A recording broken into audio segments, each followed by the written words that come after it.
Grace, thanks for that news, and welcome to Newsday on the BBC World Service with James and Makwesi. In the programme today, is China going to keep lending? How is it viewing the economic picture in the country as the fighting seems to spiral out of control? We can speak to David Wu, a former Wall Street strategist and an IMF economist. Welcome to the programme. Give us a sense then of China's economic involvement in Sudan. When I lived in the country more than a decade ago, the presence was very big. It's a long-standing economic relationship, this one. Exactly. I mean, China's been involved in Sudan, I think, since the late 1950s. I think it started as sort of like, China was interested in Sudan as source of oil, but then over time, China's become more dependent on Saudi and now Russian oil, of course. So I think from that point of view, oil has become less important. But meanwhile, there are 1,500 Chinese businesses operating in Sudan. And China obviously is quite involved in terms of, building local infrastructure. Sudan has actually been a very important diplomatic, I think, strategy for China, in Africa, because at the end of the day, China's interest in Africa is mainly in its massive resources, because as we all know, China may be, the fastest growing economy in the last 20 years, but China is resource poor. And China is the world's largest consumer commodity. So from that point of view, Sudan has provided China with a gateway into Africa. And I think from that point of view, China's interest in Sudan is much more than just $5 billion, but rather is the entire strategy towards the continent.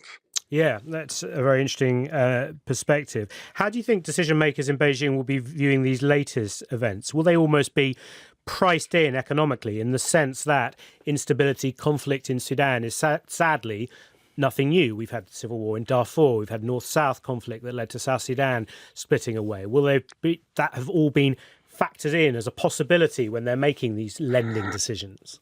I think so. I mean, absolutely. Listen, again, you know Sudan well. I mean, again, whenever you get into these countries, I mean, it's not like, by the way, the good thing is, China's not like a hedge fund. They're not trying to basically make money or maximize returns, in countries where they have stakes over the next 3 months or 6 months or even 3 years for that matter.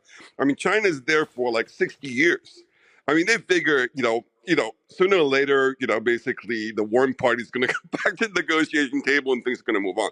But I do think there's something very, very important to consider here, which actually I think is a piece of good news here. Because if you recall, only last month, China brokered a peace negotiation between Saudi Arabia and Iran. Yeah. Right. And China is now trying to broker a peace agreement between Saudi Arabia, between basically Ukraine and Russia.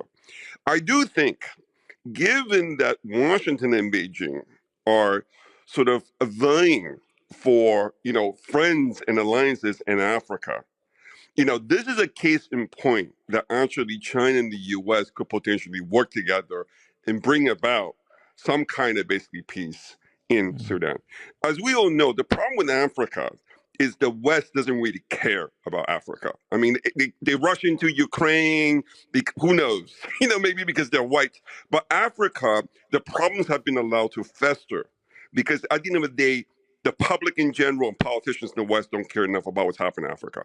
I think this right now, because there's a competition between U.S. and China, a strategic competition, maybe in the end, this could potentially cause them to basically put the right kind of pressure on both sides to bring this basic conflict to an end. Because at the end of the day, China is Sudan's largest trading partner. I don't care which basically faction you're in. At the end of the day, you have to think about who's going to basically feed you, keep your economy going, and so on and so forth. So there's a lot of leverage. Yeah, a lot of leverage. Fascinating insights there from David Wu, former Wall Street strategist, former IMF economist. Thank you.